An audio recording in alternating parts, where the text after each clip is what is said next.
Viewer discretion is advised. You are listening to Wine and Crime, the podcast where three friends chug wine, chat true crime, and unleash their worst Minnesotan accents. I'm Kenyon. I'm Lucy. I'm Amanda. I don't know about you all, but for me, the forensics topics, those episodes are always bangers. They are always among my favorites. I love learning all of the tiny details of maybe how a case was solved, whether it be an eyelash or a maroon fiber, hello forensic files, or, a piece of dog fur or forensic botany, maggots, all that stuff, all the forensics episodes, always great. And I always learn something. And so I am so excited that this week we have a best of compilation episode for you all, and it is forensic fan favorites. So you all let us know which of the forensics episodes were your favorites, and we tend to agree. You're gonna love it. Just enjoy. But first, Amanda, what is our wine crime pairing for forensic fan favorites? With today's special episode, we are pairing the Gal's Red Blend. This is a delicious creation from our very own hands, okay? This is a fruit-forward, jammy, well-balanced red. It's got a nice dry finish. It is a perfect red wine. It's not too highly tannic. If you're kind of newer to red wine, this is nice and sophisticated, but it's not going to give you, too much to sort through. It's a great, palatable, delicious red. And you can have it too by heading to our website, wineandcrimepodcast.com. Go over to that wine tab and you'll see our wines, and the Gal's Red is right there for the taking. Also, if you haven't listened to the episode 349 audio yet on our main feed, it has a bunch of different older audio clips from before we started making videos. So head on over to your favorite podcast platform and check out the companion version. Lucy, why don't you tell us what you have in store for your segment? So I have a lovely little spattering from the forensic episodes we did after we started recording video episodes. And all I have to say is bones.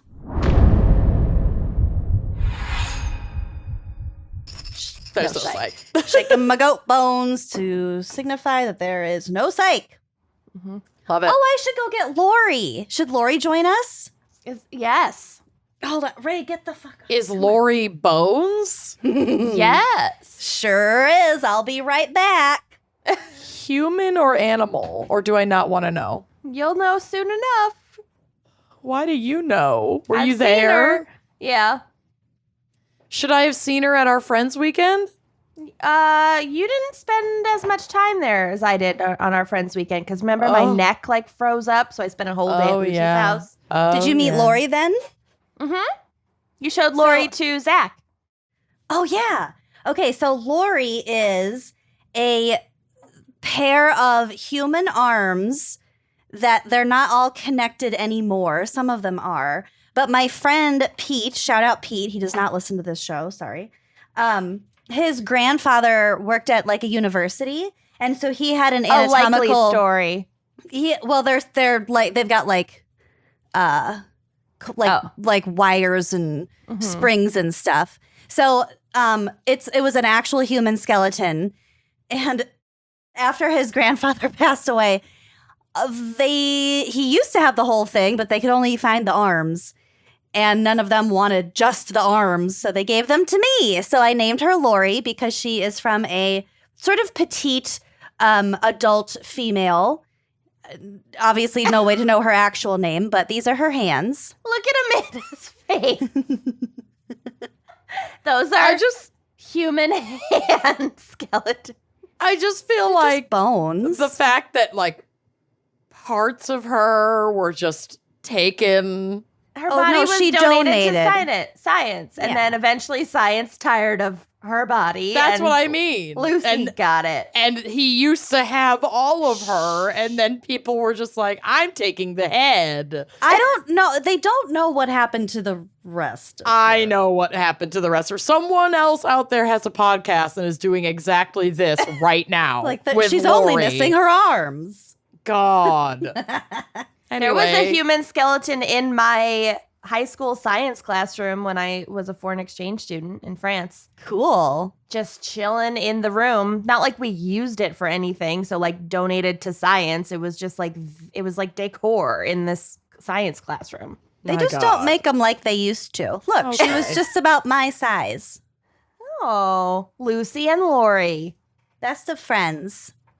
Anyway, so this is Lori. She might come up again later for illustrative purposes. Okay. Okay. So Amanda's face. Okay. So bone is living, rigid body tissue consisting of cells embedded in an abundant, hard intercellular material. The two principal components of this material, collagen and calcium phosphate, distinguish bone from such other hard tissues as chitin, enamel, and shell. So chitin is the white, horny substance found on the outer skeleton of insects, crabs, and lobsters, and in the internal structures of other invertebrates. So it's like what crabs are made out of. Oh, I've never ever heard of that before, but Neither have okay. I. Because it's not bone, and it's not enamel, and it's not shell. It's chitin. Okay. And then enamel is the hardest tissue of the body, covering part or all of the crown of the tooth in mammals. Okay. And so just pointing out here that teeth are not bone. That is a very common misconception. Teeth are made up of enamel, dentin, cementum, and pulp. Oh, we know about tooth pulp. We Yep. know about tooth pulp. We know too much about tooth pulp. We did, what was it? Forensic Odontology. odontology. So if you're interested in hearing more fun facts about teeth, head on That back was to a that great app. app. It was a really great app. fucking fantastic We had episode. such a good guest. Yeah, we had Dr. Lee. Oh, I love my Dr. Lee. Gourd. Bone tissue makes crush. up, yeah, he had a silky accent and a lot of stories. Here are some fun facts about bones. The adult human body has about 206 bones, but babies are born with almost 300 bones. So do babies lose bones? No. Okay. Do they fuse together? They fuse together as the baby grows to form a complete skeleton. Woo! So I think having like more smaller bones probably helps with like delivery. Oh, look, Amanda's Oh. right. Yeah, For they're the like second cats. time. They're just like squishier. I'm celebrating quietly. And they can like fall more and be okay. I mean, Yeah, like exactly. don't let them fall, but like But they're can. gonna. But, like, they because could. They're They probably basically will. liquid. They're just Yeah. little bean bags. Yeah. Helpless exactly. fucking bean bag sacks. They're just little kickballs. Ugh. Okay, that was disturbing. There are 26 bones in the foot and 54 in the hand and the wrist. My God. Wow. In Have the you Lori. counted? This is definitely not 54, but I'm sure there are a lot in the wrist too. It's all in the wrist. It's all in the wrist. The femur or the thigh is the longest and the strongest bone in the body. The only bone in the human body not connected to another bone is called the hyoid, which is a V-shaped bone located at the base of the tongue. So if the hyoid bone is broken, a lot of times it means that someone could have died by like hanging or some kind of like very rough strangulation. Asphyxiation. Right. Got it. So that's the one in your tongue. Got it. And because, okay, so I heard two different numbers for this, but because the collagen in your bone is constantly replenishing itself, you have an entirely new skeleton about between every 7 and 10 years. How about the discs in my fucking back renew no. themselves? Can't help you replenish there. themselves. Can't That'd help be you great. there. Can't be done. I can't help you there. Can't be done. Also, your funny bone isn't a bone. It's actually your ulnar nerve inside your elbow. So there's a nerve right between your elbow bones right here. Okay. But it's not a bone. Bone is one of the best sources of DNA from decomposed human remains. Even after the flesh is decomposed, DNA can often be obtained from demineralized bone. DNA from bone has been used to identify the repatriated bones from Vietnam-era servicemen and women and people, and the remains of the white Russian Romanov family who were executed during the Bolshevik Revolution. So I think about that. I think that they thought at the time if they eliminated that whole family, that was the end of the line. But actually, they did some DNA testing with the bones of these victims and realized that that was not the case. They just did a DNA test. Turns out They're 100% that Romanov. bitch. So here's another fun fact. There are no federal laws, thank God, preventing you from legally purchasing, owning, or selling human bones and skulls in the United States unless they are Native American. Okay. Specimens often come from China, where unclaimed remains are sold to bone distributors. That's tough. Yeah. Many skulls on the market today are from India, which was once a primary provider of skulls to the world market, but banned the practice of exporting human remains in 1987. We're not saying it's not problematic. We're saying Yeah. it's not federally illegal in this Right. country. Correct. Right. Let's It make that differs- very fucking clear. Yeah. It differs by state, but there are no federal laws. Right. And an average adult skull runs around $500. The ones I looked at are a lot more than that. I have no desire. The way that you acquired for free Lori, it was like you inherited her, kind of, in I'm a way. taking good you didn't care of pay her. for her. No, I'm taking good care of her. And She she's was from donated the to US. science. She's from the U.S. I don't personally have the paperwork for her, but it But was passed down through the educational system over many decades. Right. So I'm hoping that it was done I'm more ethically. comfortable with that than the purchasing of any kind of human remains, which I feel like is probably not okay. If you're curious about this and more, I encourage our Patreon donors to check out my episode of Spooky Little Bitch on oddities, because we talk about this very thing quite extensively. Shout out Henry. You also don't listen to the show either. Okay, so you have two different kinds of bones. Hard bone, which is called the cortical bone, which are also considered the structural bone. So like this is your cortical bone. And soft and spongy bones called trabecular bones. Your trabecular bones are also called I fucking forgot. Sorry, I didn't write it down. Something. They're also called something. They have an alias. Both of these different types of bones have like a couple of names. Okay. So your trabecular bones are found inside your large bones, your pelvis, ribs, and skull. The general functional role of trabecular bones is to provide strength and transfer external load away from the joint and toward the cortical bone. So, I think so. If you imagine a bone like this, like a long bone, like what you picture when you think of a bone, that spongy kind of like cavity bunch on the end, that's your trabecular bone. So that's the part that connects to your joints, and it transfers that energy, like any impact away from the joints and the soft tissue into the hard bone, which is like the important structural part. Like a little barrier, kind of like a joist. Yeah. Oh, interesting. Inside the cavities of spongy bone is soft, fatty tissue comprised of an irregular network of blood vessels and cell types, and this is bone marrow. Always confusing. There are two types of bone marrow. There's red and yellow. Red marrow contains stem cells, unspecialized cells that can grow into different types of specialized cells. So when you get a bone marrow transplant, they're transplanting the red marrow, the stem cells. Because then it can automatically regenerate of its own accord in the new body. Yep, it's like the wild card. If you're playing Uno, you want the wild card. Yeah. Got it. Totally. They're responsible for replenishing and replacing cells in the body that have been damaged or lost. Yellow marrow is mostly fat, and as we age, it can be found in places where red marrow once resided. So I think if you go to a restaurant and you order like a beef bone marrow, That's got to be the fatty yellow marrow. That's the yellow marrow.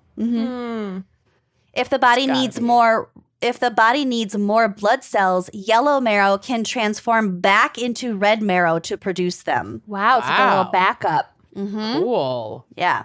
Our bodies are fucking amazing. It's insane that all of this forms. I mean, I know it grows after that, but all of this forms like in utero. Like that's fucking insane. I love episodes like this because, like, how could I possibly care that I'm like a little bit fat when like my body can do all of this cool can do shit? such amazing things. I know that I'm also going through that right now and thinking that and being like, you know what? Actually, all the things are working incredible. pretty great. Yeah. We should all love our bodies because our bodies do incredible things that you'd almost never think about. Right. And thank God I don't, because it's all gross. I don't want to think about it. I just want it to happen. You have shotgun shell-sized holes on your pelvis from Not the yet. trauma of childbirth. None of us have given birth, so not yet. We have that to look forward to. Look. Not Amanda. Getting the shot. Woof. The shot. For forensic purposes, we can use radiology for things like detecting a bullet inside someone's body or even to conduct autopsies. More on that later. Turns out x-rays aren't just a thing in cartoons. It's a real thing, and the way that it was discovered is kind of fucked. So let's take it way back to November 8th, 1895. 1895. Wow. When a German engineer and physicist named Wilhelm Conrad Röntgen, there's an umlaut over the O, so I think it's pronounced Röntgen, Okay. produced and detected electromagnetic radiation in a wavelength. Like I said, tried to come up with a cats and wigs analogy. It is well beyond my understanding. So in case anyone alive out there knows what the fuck is going on, I'm going to read something from Wikipedia. Is anybody smart out there? Okay. So I tightened it up a little bit with my own editorializing. In early November, he was fucking around with some vacuum tubes that had a thin aluminum window added to permit the cathode rays to exit the tube, but a cardboard covering was added to protect the aluminum from damage by the strong electrostatic field that produces the cathode rays. So he's got little tubes that he's like shooting different rays through. Okay. Röntgen knew that the cardboard covering prevented light from escaping, yet he observed that the invisible cathode rays caused a fluorescent effect on a small cardboard screen painted with barium platinocyanide. When it was placed, doesn't sound good. No. Yeah. When it None was- of this sounds particularly healthy for Wilhelm. Oh, no. And he did it over and over and over again. Oh, good. And involved his wife. We'll get to it. So he noticed the fluorescent effect when it was placed close to the aluminum window. And he thought, I can make really unflattering lighting with this. Think of how fucking creepy it would be, though, to be like messing with all these rays and then be like, wait, there's like a stippling of light on the far wall. What the fuck? Yeah, I would think it was ghosts. Yeah. And Ghost you'd scientists. do cocaine about it. I was going to say, and considering how many people were just like hanging out and doing coke, better than the 80s. Yeah. Yeah.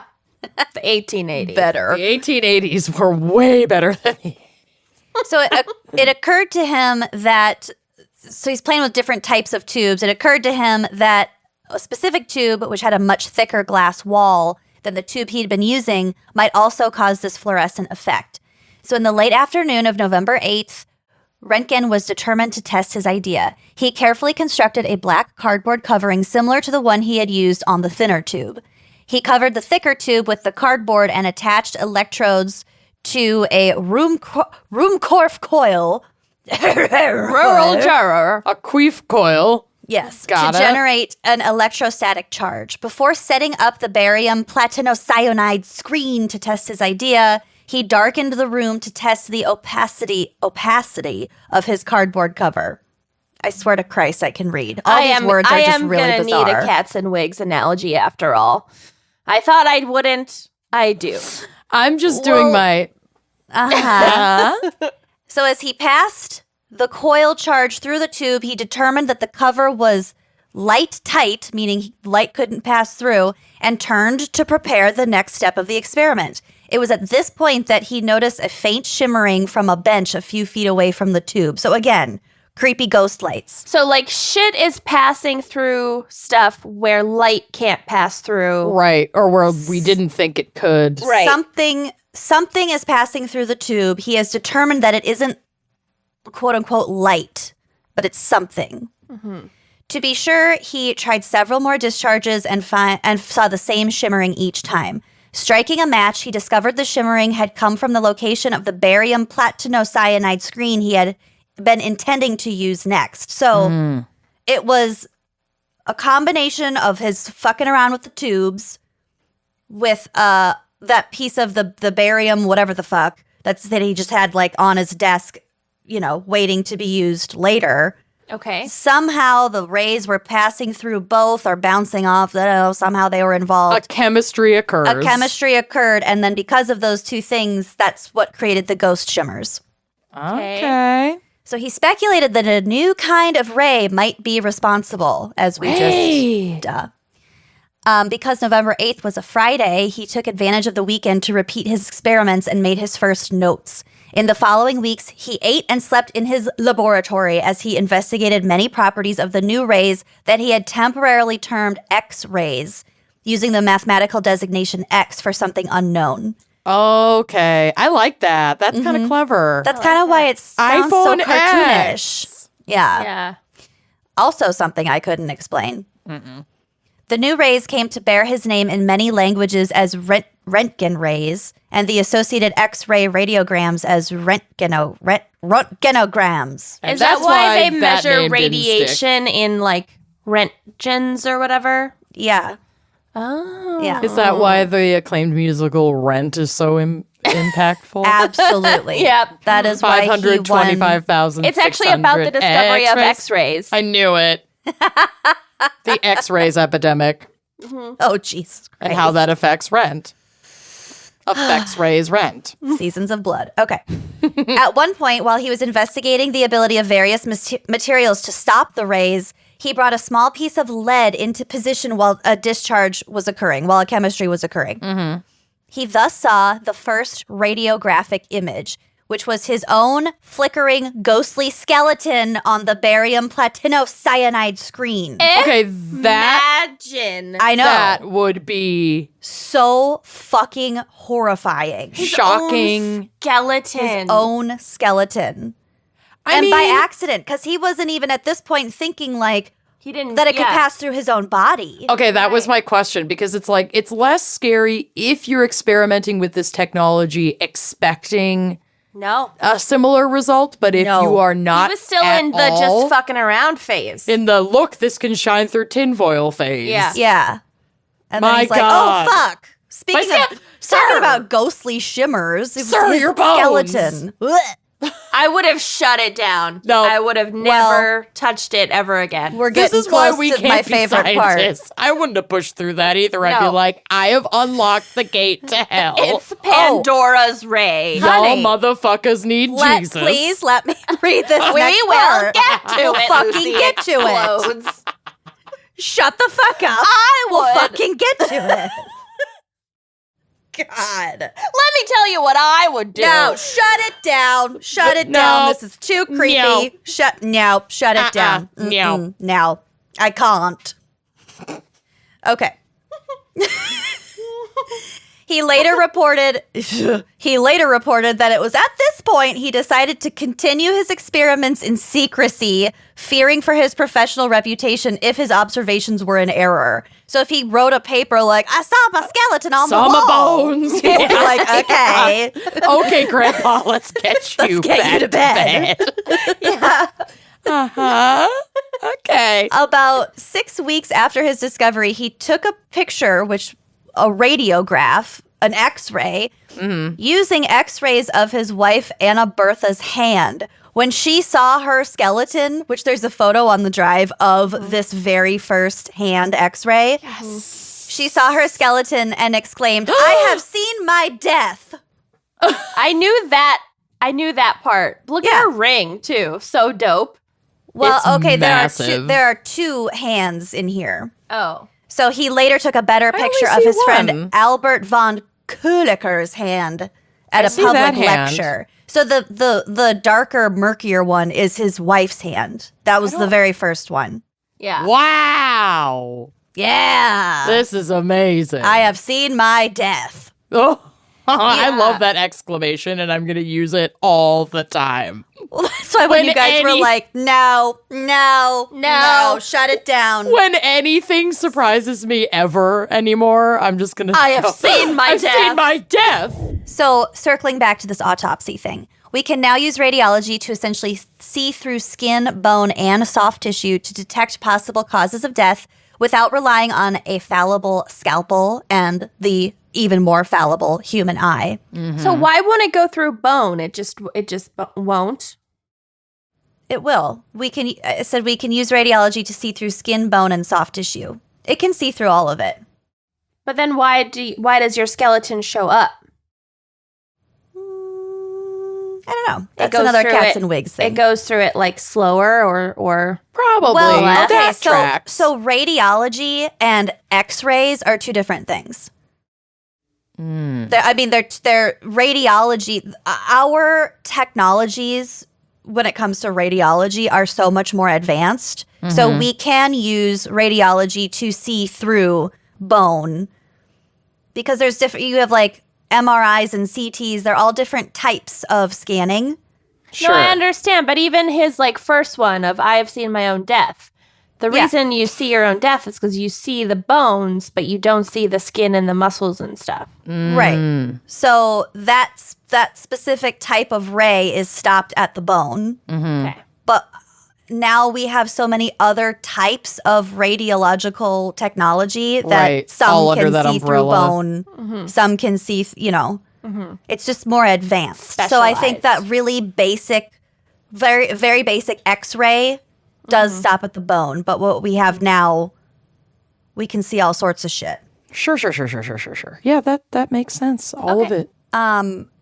Okay, so these kinds of autopsies are called vertopsies. Like Because- virtual autopsy. Yes, because no one is creative anymore. I love that. There is an image on the drive of a 50-year-old man who was run over by a train, and you Grandpa can see got his run over by a train deer. it's a severed spine. It's Oh, really intense. sir, and the face, Sir, oh, your honey, spine. no. You can see like across the face and across the spine where like the two Like wheels. train wheels hit. Yeah. Yep. I don't like it. There is a team at the Institute of Forensic Medicine in Zurich that uses a robot called the Vertobot. Again, nobody is creative. Give him a sexier name than that. Vertobot. like it. Virgil the notes. Verto. No notes. The Virgin Vertobot. So the Vertobot can carry out precise postmortem tissue sampling, which in tandem with the vertopsy allows for a much more objective autopsy. So it just takes out the human component entirely. Oh, good. They took our jobs. Well, they're probably doing a lot better job. I don't care about the accuracy. I want the employment in the field I am so close to. And gore. It also preserves the body much better than a traditional autopsy, which can only be recorded with two-dimensional photographs. And to do a traditional autopsy, you have to cut open the body. Right. That's and true, therefore but that's the change fun things. part. I know that's the fun part, but now we have Taking robots. it all away. And it also prevents pathologists from being directly exposed to bodily contaminants. That's good. That is a pause. Posy vibes. yeah. That is a pause. So they can That is a pause. That I'm pausing for reflection on how positive that is. that gives me pause. Okay, so this is from a Guardian article. Quote, the idea Salon for... pause. Salon. Apply directly to the forehead. Head on. Apply directly to the paws. Apply directly to the neg. So forensic geology is the study of evidence relating to minerals, oil, petroleum, and other materials found in the earth. And they are used to answer questions raised by the legal system. So as with any forensic discipline, it's in like a courtroom legal context. Sure. So, Okay. quote, the main use of forensic geology as it is applied today is regarding trace evidence. So by examining the soil and sediment particles to be able to, I don't know why it's spelled like that, to be able to link a suspect to a particular crime or a particular scene. Other uses in this field of science can include theft, fraud, locating a grave site, like if the soil has been disturbed within a certain period of time. That's the job of a forensic geologist. My case is amazing. I'm so excited. I'm very excited. Back to the diamonds. We were wrong, but it's too complicated and boring to explain why we were wrong, but we were slightly off. But the thought was there. It's the thought that counts. We mostly nailed it, and I will take it. Yeah. Okay. I think a lot of diamonds nowadays aren't even mined. They're not even naturally made. So They're not. Right. What classification is there for being made in a laboratory? Well, this thing was just like diamonds technically aren't a rock. They're a gem. I don't really understand. I don't know. I said it was too boring. I'm sticking to that. I'm so bored. But both are a mineral, right? I don't know. Yes. Yes. I just didn't want to get the She emails. says with confidence. Someone is I screaming. don't as want the per emails, usual. but we Doesn't know matter. that Don't it's not care. right. We're really Don't not care. talking about diamonds here. Nope. Okay, so as with any other forensic field, geology requires the aid of many other disciplines of science, such as medicine, biology, geography, engineering, the whole gamut. Mhm. Like, you're probably not going to get any kind of degree in specifically forensic geology. You know what I mean?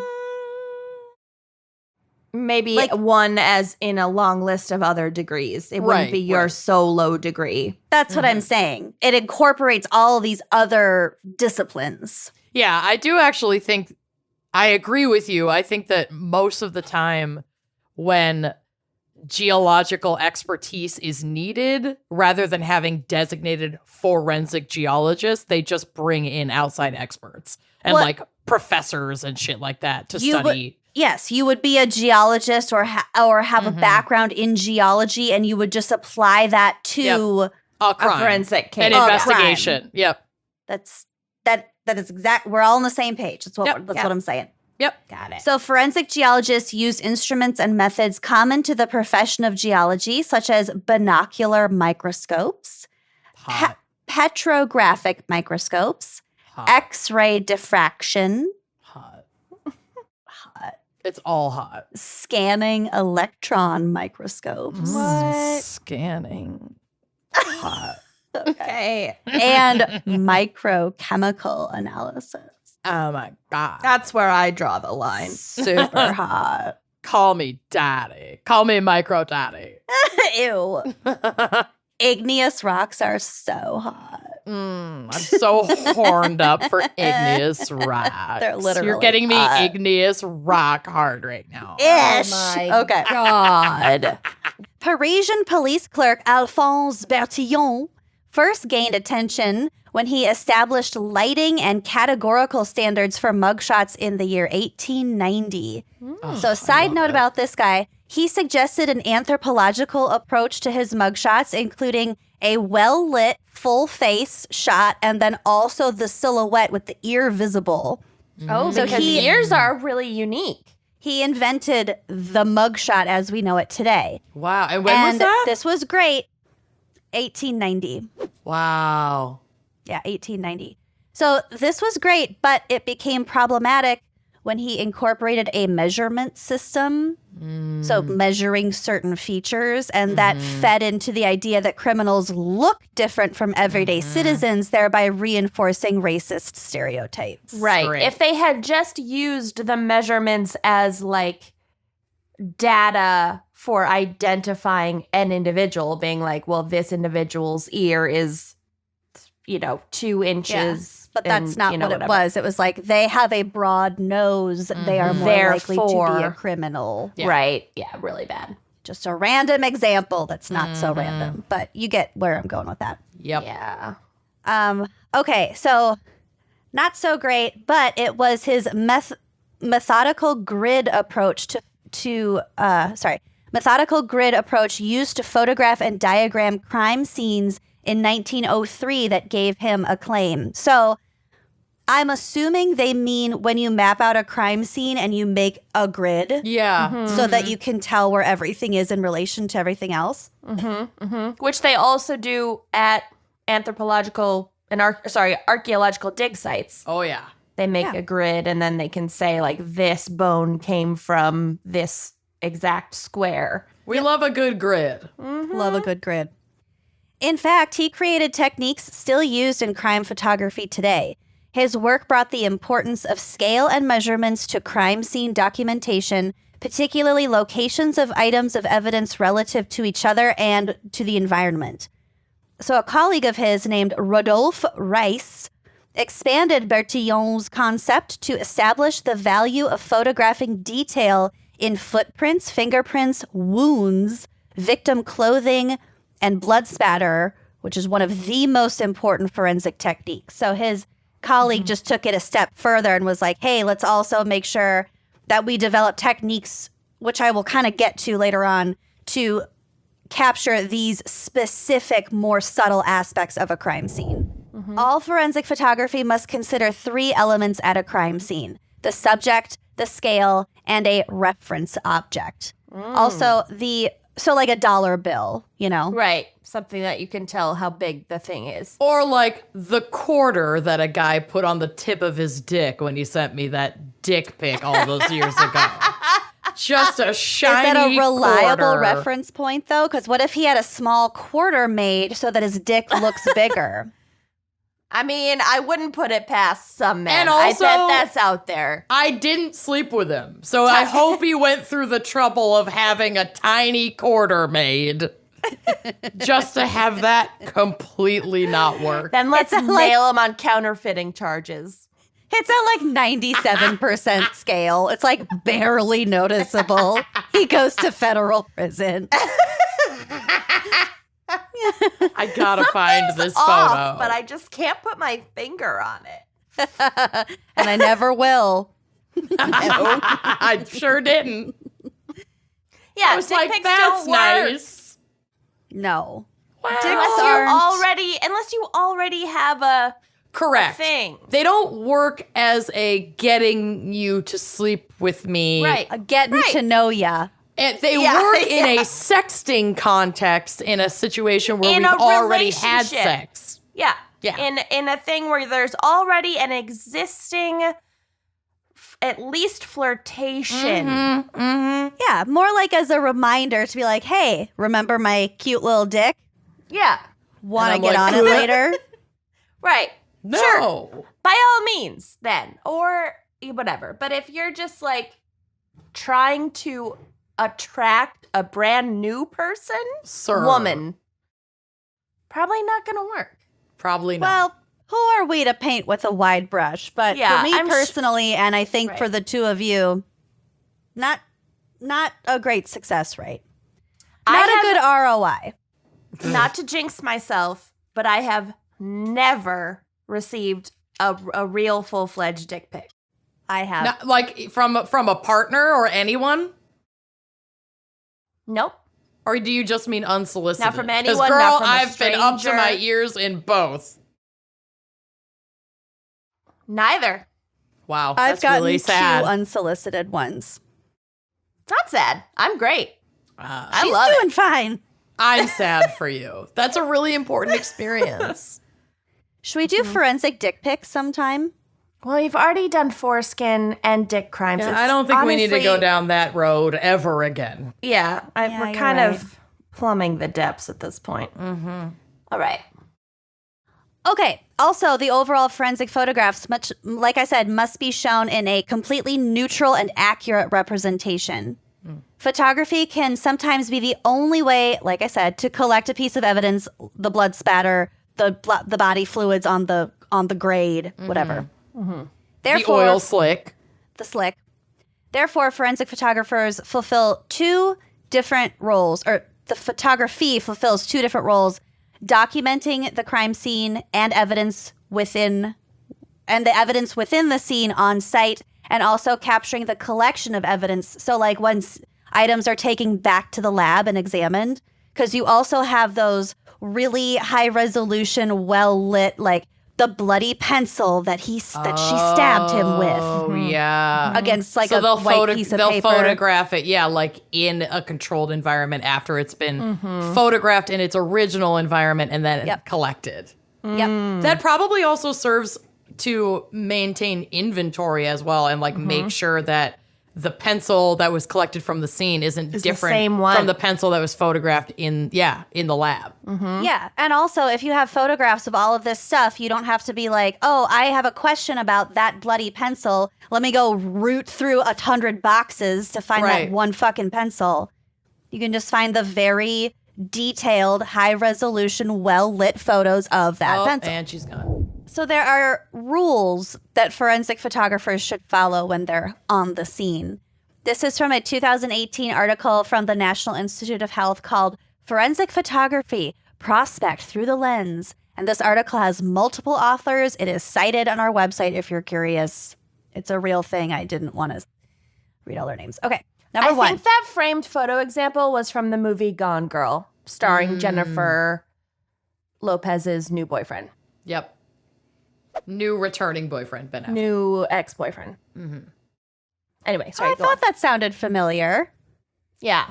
I Also bet a it cozy happened mystery. in real life. Yeah. Right. Okay, number one, securing the scene. After the crime has been established, the scene should be secured as it is. Any reallocation in the scene photographed will act as wrong evidence. Then we have evaluating conditions. Conditions such as light and weather should be evaluated, and camera settings should be adjusted accordingly. So, for example, if it's really, really dark, then you're going to want to adjust your shutter speed and your aperture. Plus, you'll want your own camera flashes and also some external sources of lighting, such as a flashlight. Cool. Also depends on how good your camera is. Keep that detail when you are trying to take photos of yourself or your friends at nighttime. It's way better if you can get a wing person To shine use their phone light flashlight. and use the flash from your phone so that you get the good light. It's the good light, honey. Get the good light. Another thing that I don't think I mentioned in here, but it reminded me of the scene at the beginning of The Bone Collector with Angelina Jolie, and she comes and those kids find like the hand sticking up from the gravel by the train tracks. Yes. And she takes a picture. She's got like $1. She has Dollar the bill out of wherewithal. her wallet. She gets the $1. She takes the picture of the hand with like maybe the missing finger, I think. And then the train's coming, and she like Yes, stops she's trying the train. so hard to get but it she gets the undisturbed. photo. I think she gets the photo before the train. Yeah. But that's another thing. These first responders have to be really, really well aware of the importance of taking photos, especially with that dollar bill reference point, before anything is disturbed. Yeah. Oh, Bone Collector. So great good. film. Great book. Yeah. So good. Angelina. Denzel. Yeah. It keeps Denzel. you on the seat of your chair Queen till the very Latifah. end. I Queen read. Latifah. That cast is so good. It's so I haven't good. watched that in forever. I definitely read that book in like 6th grade. You I don't did. know where I Yeah. got my hands on it. The library. It's Yeah. where I got my hands on Lolita. Yeah. The Excelsior Library. Why they didn't check my ID, I'll never know. Hey, anybody can read anything. Also, Misery. We were talking about Misery the other day. Oh, so good. And how I used to pretend to hobble my sister when she was bad, and I would never tell her what it meant. I was like, just limp for the rest of the day. You've been hobbled. Oh, God. Don't tell Mom. Yeah. She'd go, don't hobble me, please. Oh, Jesus Christ. She's like 5. Really, we should pay for Madeline's Her therapy? Yeah. Yeah. She's Amanda fine. doesn't have to contribute, but you and I. I don't know. Amanda fully participated at your wedding. We had a cauldron. Well, Yeah. for the photo, yeah. Yeah.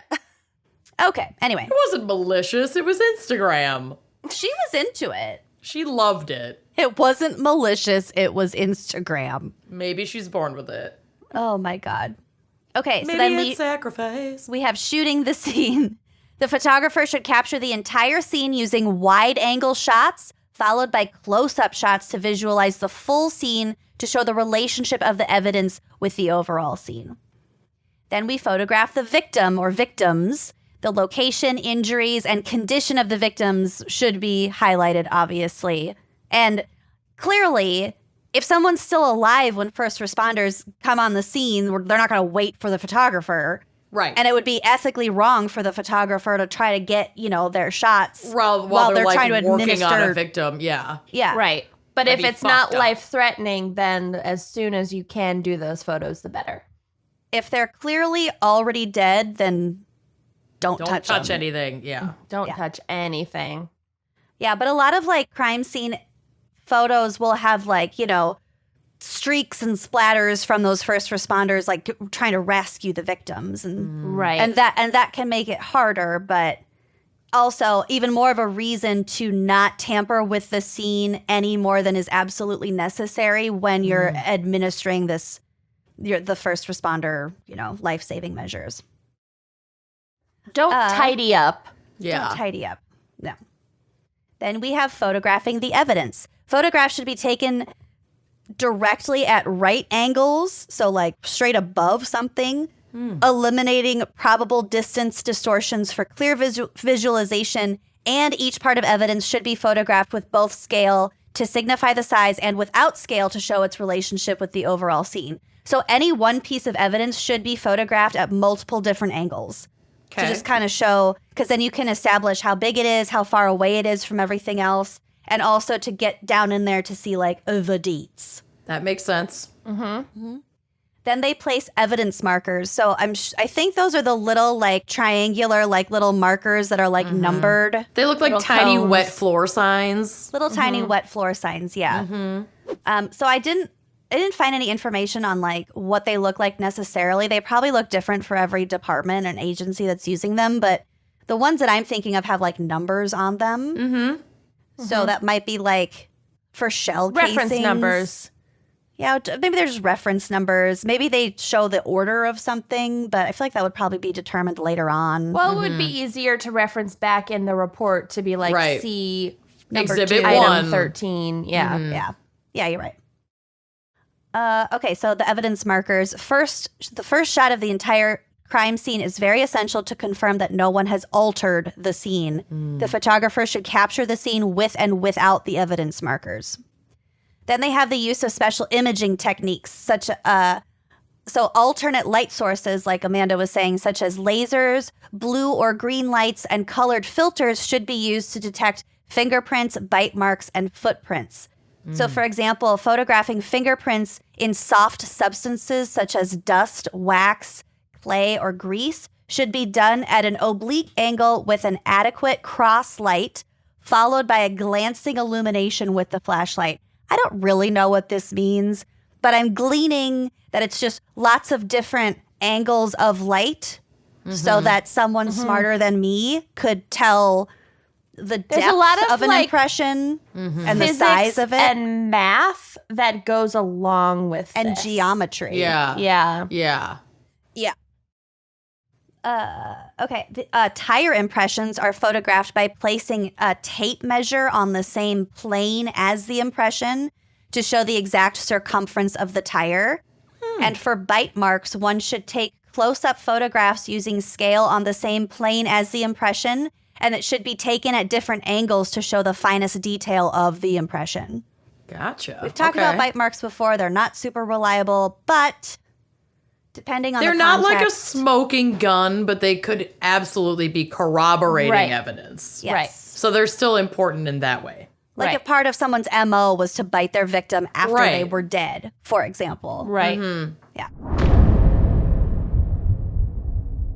All right, you guys, my case is a real throwback. It was Ep349, forensic radiology. I don't remember a ton about this case, but that's probably because I was consuming a lot more wine back then. I think I was still in my 20s. Neither here nor there.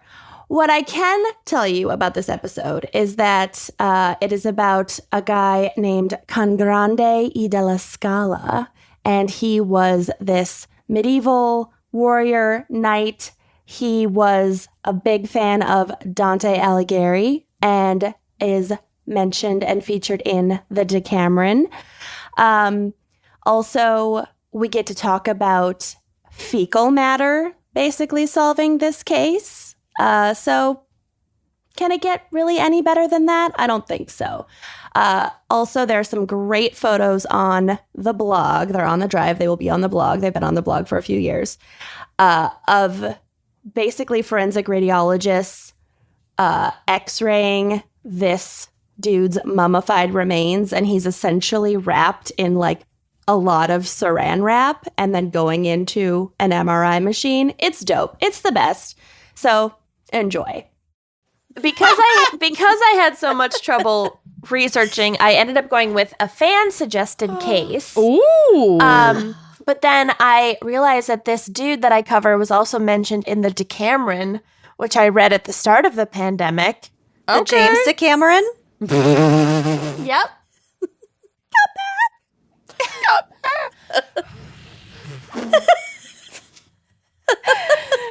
Plague in the Italian peninsula. Oh, no. Oh. You have the weirdest interests. Yeah. Yeah.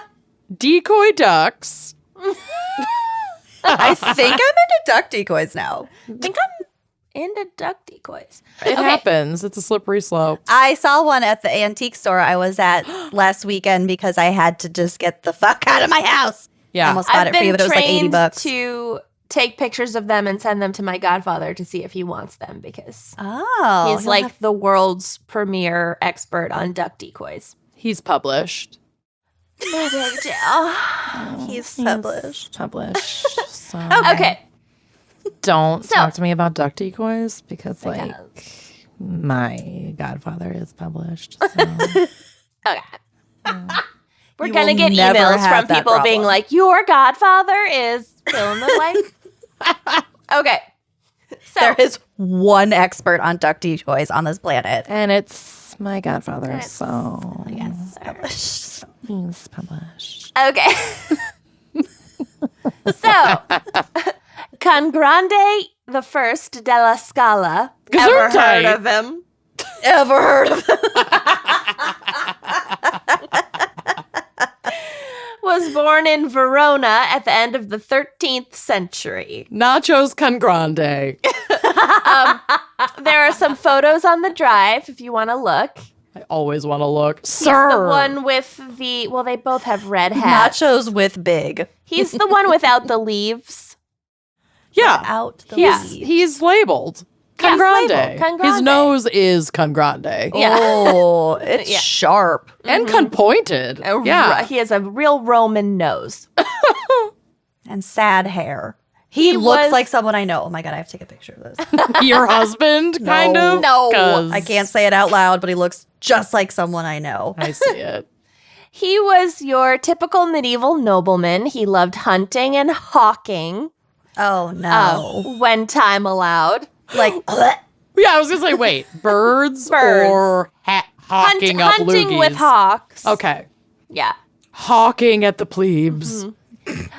He was observant of religious fast days and well trained in the art of war, which plagued the Italian peninsula at this time. Okay. And seriously, I couldn't even keep up with the Wikipedia page. It's just like a fucking mess of like city states No. and wars Yeah. and families It's and none of- alliances. No. Never like Google Italy. There's like There's there too were much going on. 2 different popes. It's just fucking Y'all have crazy. been through a lot. Yeah.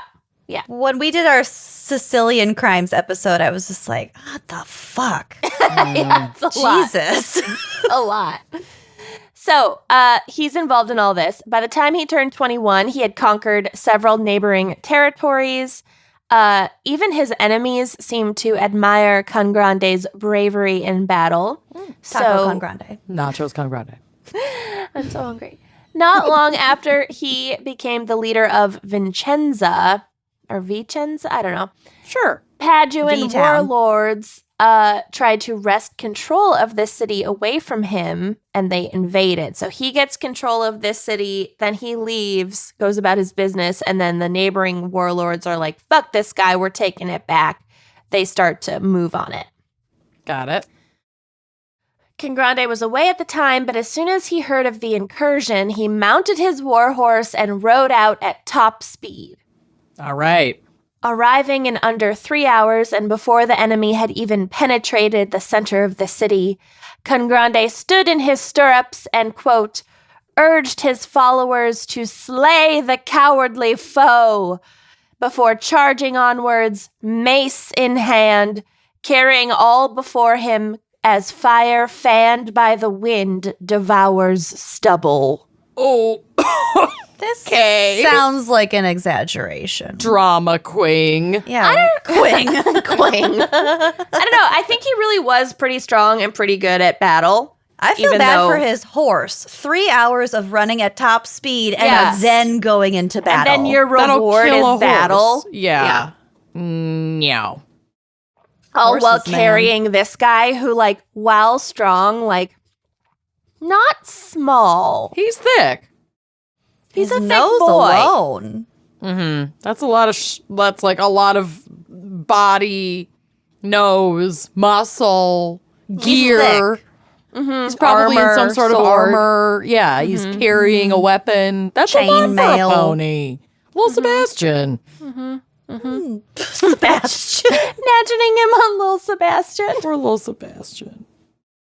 One notable tidbit amidst all the war talk, Cangrande was also a major patron of the arts, and he was a top-tier Patreon fan picker for poet Dante Alighieri. Whoa. Did he get a free flexible wine glass? Probably not. Probably. And Dante wrote the Divine Comedy. You know, Dante. Pretty Dante. famous. The Dante. Inferno. Yeah. Dante's Peak. Yeah. James Decameron. Okay, back to war. So, over the next 16 years, Cangrande's military campaigns and successes continued until in 1328 at just 37 years old. But back then, that was like retirement age. I hope Fair. to be retired That at was 37. the life expectancy. Yeah. He conquered Padua and was readying to take over nearby Mantua, which is where Romeo is exiled in Romeo and Juliet. Remember? Ringing a Yeah. bell? The only reason In that rings Fair a bell is because Verona, of 10 blah, blah, things blah. I hate about you. Yeah, totally. Got it. So Mantua was a, quote, territory long contested and the last slice of the Veneto region to fall to his control. So he's literally at the precipice of like the peak of his life and career, about to take control of the very last piece of territory in this region that he could possibly want. But I'm like, Got it. and But Cangrande's triumphant procession got waylaid due to illness. It was believed at the time that the leader had, quote, become ill after drinking from a polluted spring a few days before. oh, I that's think never Sebastian poisoned him. good. Maybe He's the gonna shit horse was himself fed to up. death. And then the unthinkable.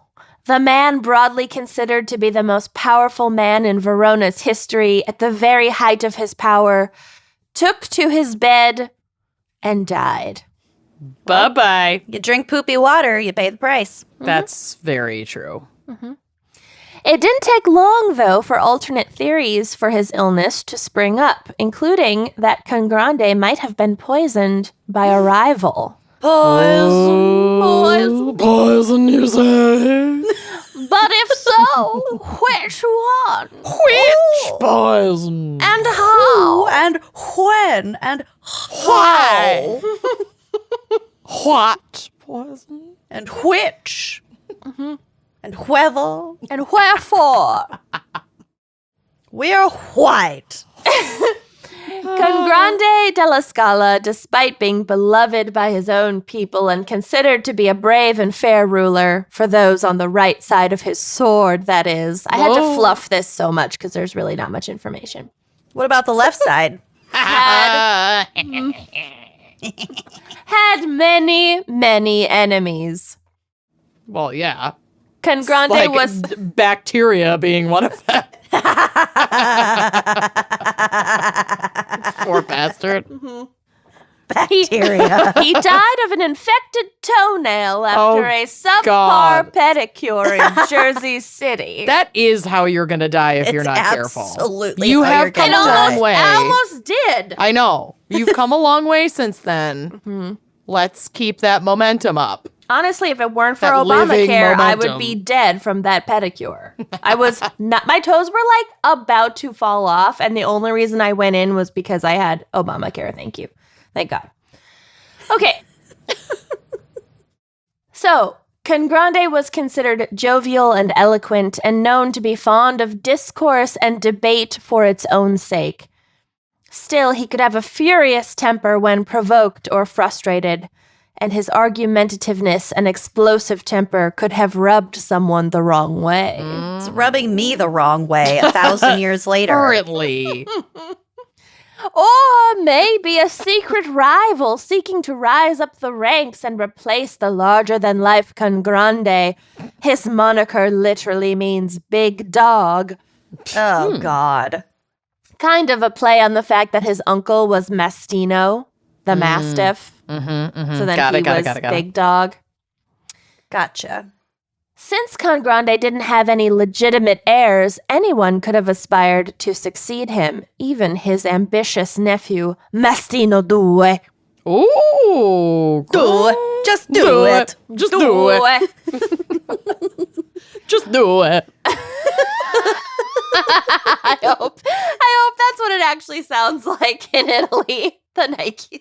Just do it. And just do it. And just to do it. It's like 2 swooshes. Oh my God. We're so fucking dumb. So Holy dumb. shit. The dumbest stuff always hits me the hardest in the funnies. That's jokes. Just do it. And just to do it. Okay. The fingers. You gotta have the fingers. Just do it.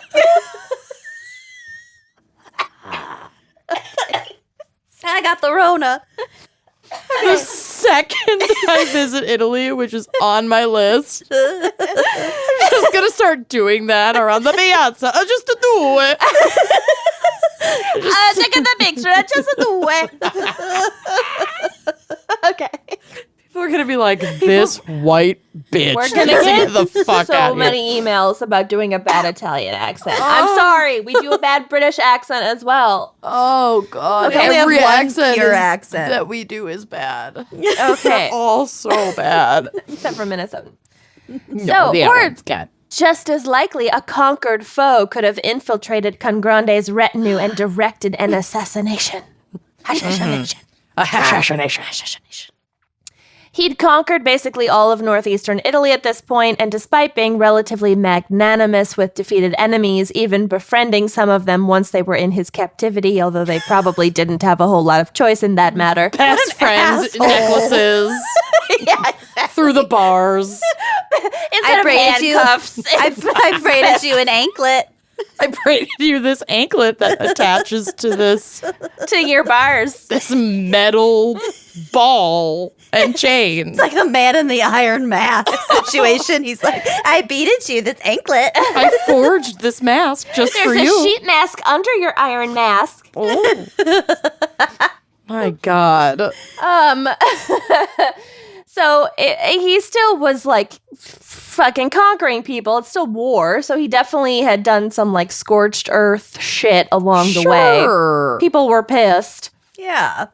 So it could have been the disgruntled Paduans, Trevisans, the Mantuans, the Bolognese Guelphs. The list goes the penne on. bolognese. You said bolognese, and I was like, oh my God, I Yum. am hungry. Yeah. Between that and tacos Cangrande, Mm-hmm. Yeah. we got to wrap this up. Yeah, let's go. He'd also recently, quote, kept a lavish and ostentatious court in Milan with a retinue of knights numbering over 1,000, ostensibly to impress the Holy Roman Emperor, but he probably instead just, like, made everybody else jealous around him. He's and a fucking pissed douche. more people off. He is a douche canoe. I might love him. He's exactly of his time. I just want to go down in history as having been that over the top. You will, don't worry. Thank you, honey. Yeah. It reminds me of, like, Prince Ali, fabulously, Ali Ababa. Oh, yeah. Just That over the whole top. parade. Yeah. So we are lucky then that Cangrande's body was so well preserved after his death. The corpse was taken out of, quote, was taken out of Treviso at nightfall and drawn on a, is it bier? What do you call, That's a good like a cot that you carry? Let's go with beer. can of beer. Drawn on something. To Drawn on a Verona. cot that you carry to Verona. To Got it. Verona, where it was escorted by the nobles into the city, preceded by 12 knights, one of whom wore Cangrande's armor and carried his unsheathed sword. Get Ew. it. Daddy. Kinky. Daddy's here. And Daddy's unsheathed. Eventually, the body was entombed in a massive marble open sepulchre above the door of the Supple. church of Santa Maria Antiqua. So, like, if there's a photo on the drive, if that doesn't make sense, an open sepulchre. A Okay. Do you see- festering sepulcher. Do you see An Cangrande's oozing tomb? sepulcher. Sure. Yes. So that's Yeah. like above a church door. There's like an archway with like a indented like An alcove. alcove. Sure. yeah. So in that marble man statue is his corpse. Got it. Okay, cool. Also, do you see the black and white body yeah. pictures? Zoom in on his face. Oh, Look at his smiling face in the It's marble so- statue. the face. Oh, the statue's marble face. and then the actual face Yeah. are The marble face is like a smiley face emoji. It's like like a cartoonish chubby, smile. happy. Yeah. And then Yeah. the far right of the corpse is like a cartoonish frown. The It's frown a is gape. melting. Yeah. Yeah. He's been dead for a minute. I just My couldn't get God. over that little smiling marble death mask. So a large statue of Cangrande on horseback was also part of the monument originally, but then that equestrian statue was later moved to a museum. In 2004, 675 years after his death, his body was exhumed by archaeologists. Thanks to the conditions of this sealed marble tomb, Cangrande's remains were naturally mummified and incredibly well preserved. Uh-huh. The team then conducted CT scans and x-rays. Oh no. Oh, no. It all circles It back. all ties in. Which, quote, revealed that the internal structure was intact if desiccated. Oh. So he still had a lot of organs and shit. They're just a little dried out. Yeah. They're a mess, but they're A little there. dusty. Just blow them off. Like an old, what's it called? N64. Yes, the cartridge. Yeah. Furthermore, quote, the team found evidence of osteoarthritis and tuberculosis And in the colon and rectum, No. traces of fecal matter. Still? Poo. 675-year-old poop. This is why I need to be cremated, because I know my poop will last We'll eons. tell all. It will mummify. No need to write a book. No. Just dig her up. So I'm They're going to like- get ahead of that. This bitch hadn't had a solid shit in decades. Century. Millennia. Millennia. So from these, they were able to test the poison hypothesis for Cangrande's death. So did he simply succumb to bad water, or was he murdered? And what's the answer to the I'm hoping question? for murder. I'm pooping for murder. Oh, I'm just shitting my pants with excitement. Shitting my tomb. Oh, God. I'm shitting my marble Sepulcher. sepulcher. I'm shitting my sepulcher. I'm so excited I could just shit my sepulcher. I just shit my sepulcher. After 7 centuries, the mystery was finally solved thanks in part to forensic radiology. Oh, thank God. In the trace fecal matter, they found remnants of chamomile and black mulberry, both perfectly Wow. safe plants still used today for tea. The tea. Spill it. Chamomile tea, still a thing. But they also found traces of digitalis purpurea, Uh-oh. Fingers? Purple. Digits?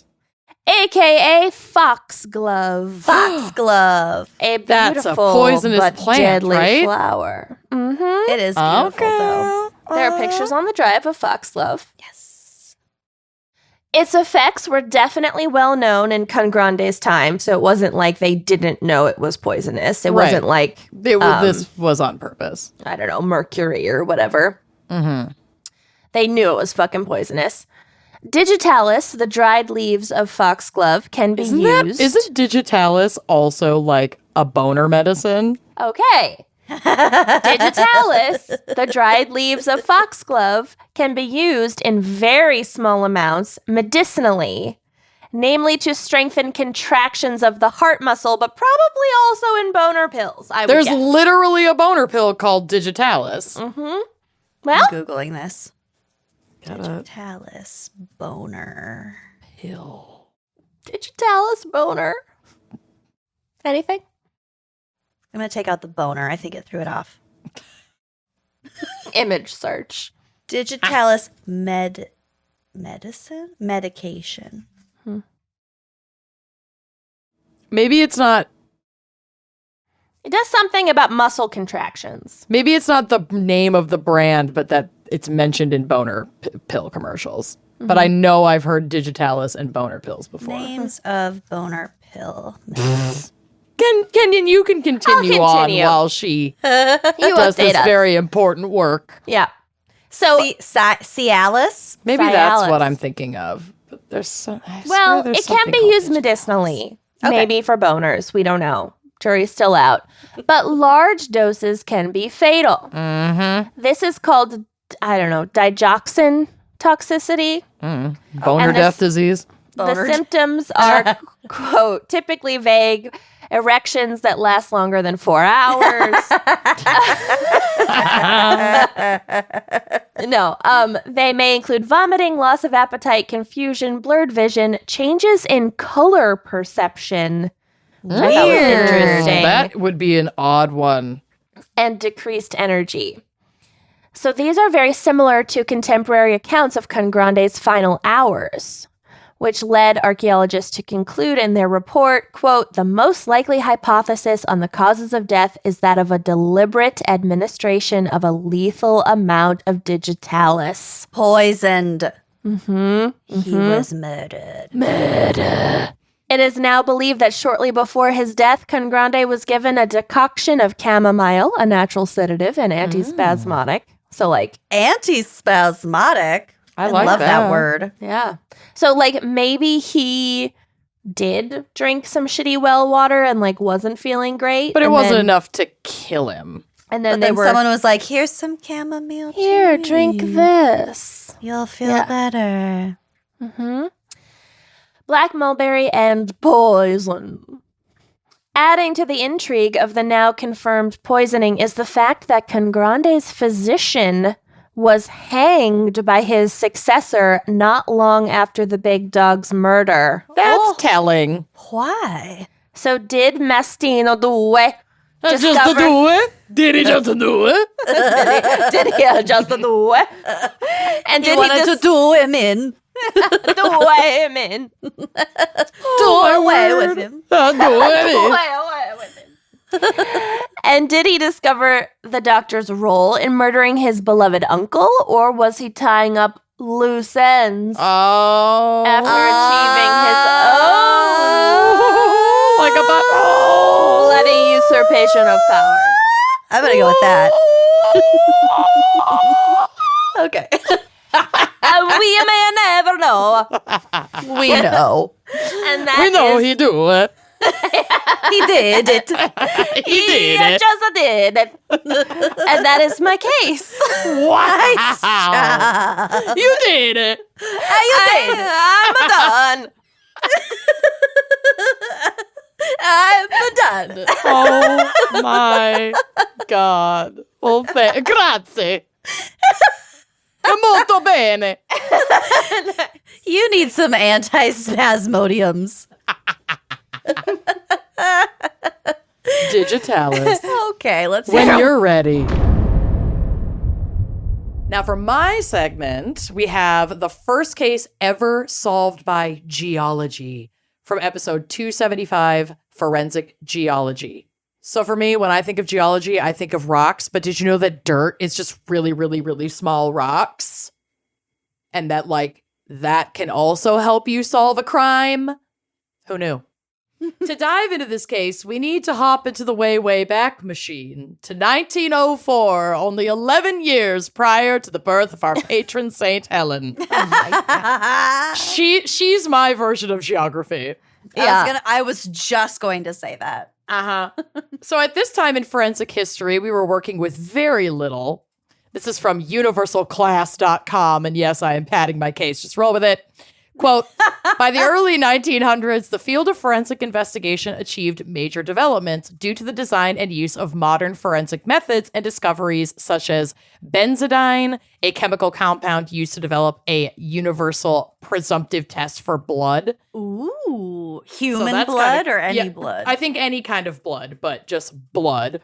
Mm-hmm. Perhaps the most famous of forensic developments, at least on a psychological level, was the statement made by Edmund Locard, who stated that, quote, every contact leaves a trace. Yes. Oh. The phrase published in Locard's paper, you're going to love this. L'enquête. L'enquête criminelle et les méthodes scientifiques. Nice. In Okay. 1904, which is also popularly known as Locard's exchange principle, remains the backbone of forensic science collection and recovery to this day.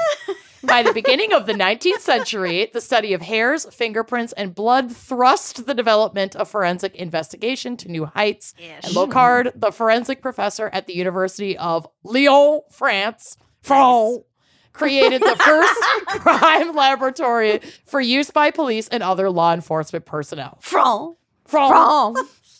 So this was also the year 1904 of a murder. Ooh. That is widely regarded in the forensic science community as the first documented case, murder case, I guess, solved using forensic geology and mineralogy. But this wasn't a case of rocks or dirt found on a shoe, although dirt on something also comes into play. Dirt on a dick. Dirt on a penis. We'll get to it. Enter Dirt on a dick. Dirt on a dick. Enter George Pop, he's German, so there's no E on the end. So Dirty dick. I will henceforth be calling him Georg. Georg. No, it's Like in Georg. Sound of Music. That's- Georg. I'm going after Georg. Enter Georg Pop. Born July 31st, 1861 in Frankfurt, Germany. Georg had a love of science, especially in the field of geology from a young age. He became a chemist and professor and was one of the founders of microscopic and scientific criminalistics and modern forensic science at the Johann Wolfgang Goethe University in Frankfurt. Guten Tag. Gluten-free. Gluten-free. He is also the creator of Pop's Principle, which reads as thus, quote, "The differences in the floors from place to place provide valuable clues to prove the link between a suspect and a crime scene. Soil is a complex mixture with a multitude of mineralogical, chemical, biological, and physical properties. Since minerals are an important part of the soil, a mineralogical examination of the soil is essential to forensic identification. Traces of material are mineralogical, biological, or chemical residues of an object, for example, in the form of abrasions and rubs. For an investigation, it is important rub to up on some. rubs for rub up on something. That's from a gack, isn't it? Something know. I don't know. It was just something to rub on. It was your dolphins Yeah, my fucking a dolphin. snake. Yes, Yeah, you're I right. don't know. It's probably something to rub up Probably on. just something to rub on. Oh my God. I can't get, I'll never, I can't get over that. They'll never recover. I will never financially recover from this. So, for an investigation, it is important to choose the appropriate combination of methods that take into account the context of the soil samples.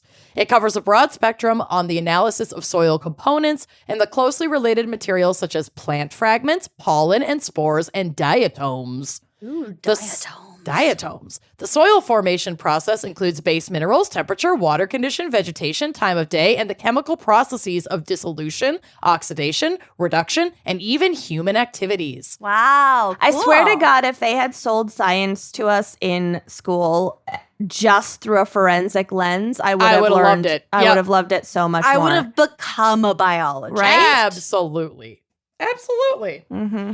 So, the history of the development of a soil and the results of such complex soil formation processes are strongly reflected in soil color. The systematic observation of the earth in terms of colors is particularly useful for the investigation. Hence End the quote. 3D model. Mhm. Color is what you look at first. Yup. I love So, when the body of a young seamstress named Eva Diesch was discovered in a bean field in Frankfurt in October of 1904, I love beans. I know, right? Ich heiße this was all going to come into play, and they needed their boy Georg to help out. Mm-hmm. So Ava had been strangled to death with her own neck scarf. Oh no. And while evidence was certainly left at the scene, most notably a filthy handkerchief that family confirmed did not belong to Ava, authorities weren't sure what to do with it. The handkerchief was covered in mucus, likely belonging to the killer, but DNA testing was almost a century away. Yeah. So authorities called in their guy Georg to check it out. What he found was an absolute treasure trove of useful forensic evidence. Wow. So this is from gizmodo.com. Your fave. Quote, one of my faves. Pop examined the handkerchief and found that the mucus in it was full of snuff, like smokeless tobacco, coal dust, and hornblende. The fuck? What's Hornblende is a component of many types of rock, including granite. A look at the nearby residence turned up one man, Karl Laubach, who worked at both a gasworks where coal was burned and a gravel pit where hornblende was among the minerals. Let me guess. Did he use snuff? Yep.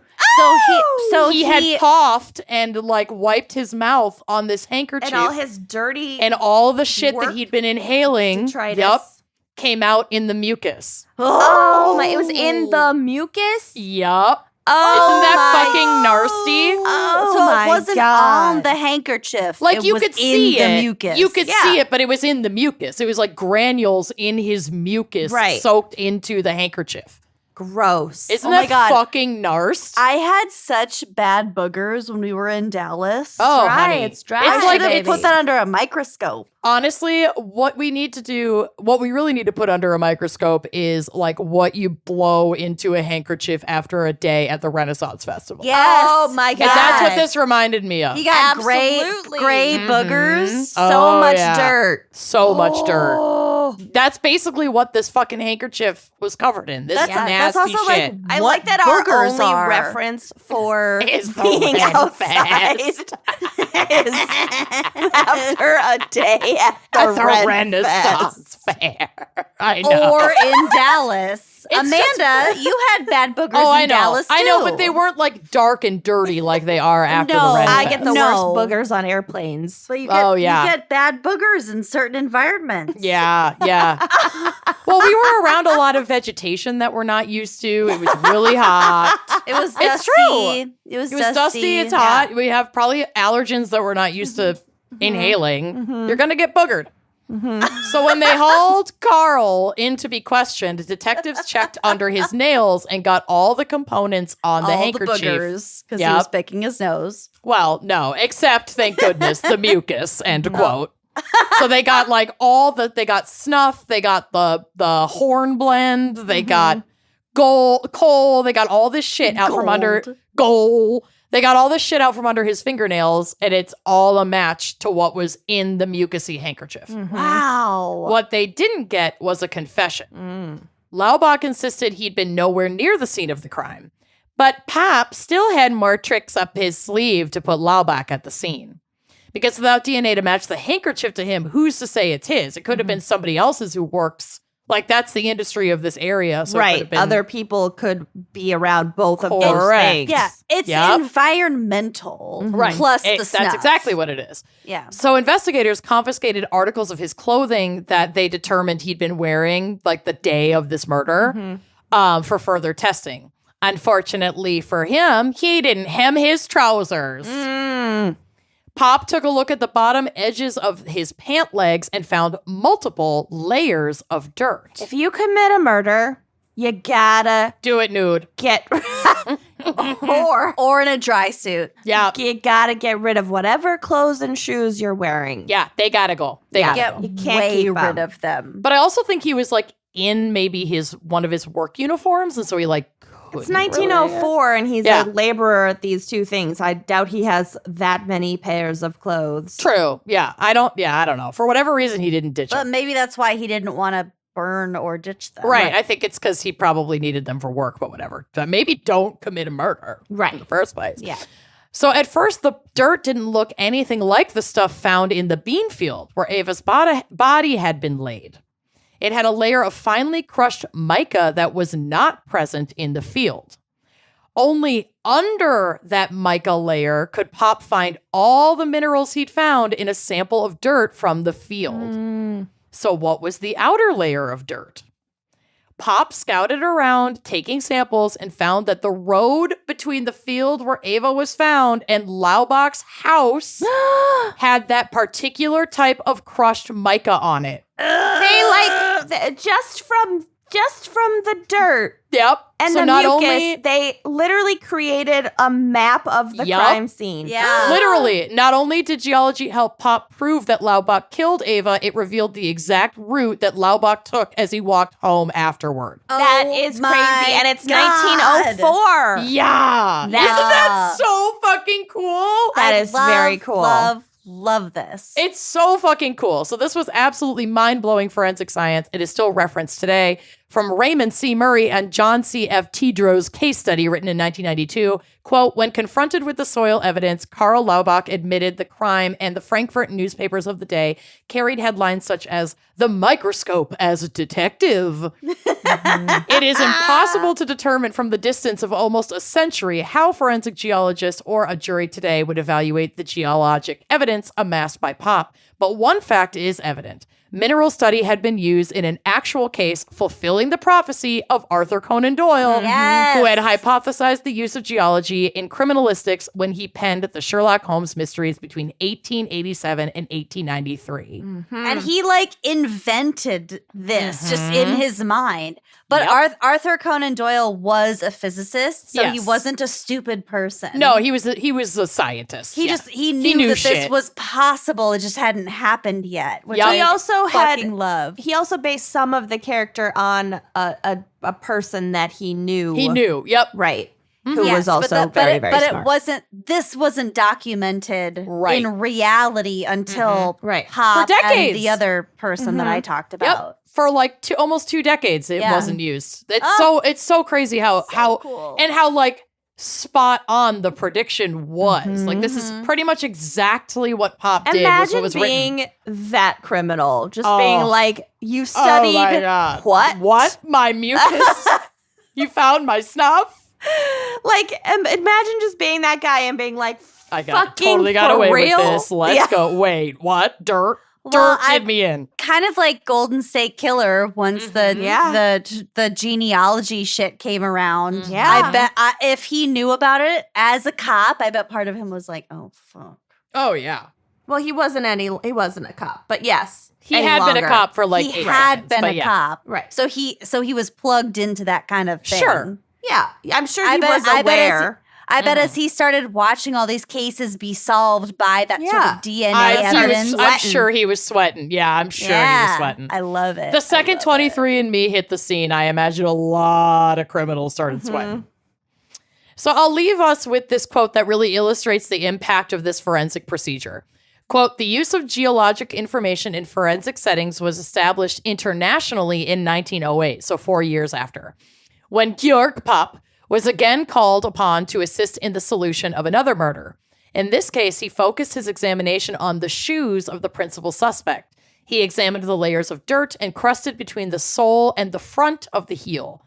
The shoes were known to have been cleaned by the suspect's wife on the night before the murder occurred. So it was Pop's hypothesis that the soil had been sequentially accumulated on the day of the murder, with the layer closest to the shoe leather deposited first, and so on and so forth. Oh my God, which is just like the layers of the earth. Yup. yeah. By carefully Stratigraphy. removing... That's some stratigraphy right there. By carefully removing each individual layer of soil and examining it microscopically, Pop was able to retrace the steps literally taken by the suspect on the day of the murder. Holy shit. Yeah, he was able to match the soil from the shoes to the soil surrounding the suspect's home, to the scene of the crime, and to the location where the shoes had been hidden by the suspect. His solution of this case firmly established Georg Pop as the forefront of forensic geology. His microscopic examination of minerals and soil samples set a precedent for the continuing use of soil samples as an integral part of forensic investigation. Yes. Is that not some of the craziest, coolest shit you've ever heard? That is Yes, Pop, very yes. cool. I know. I was like, this is really short, but I fucking love this story so much.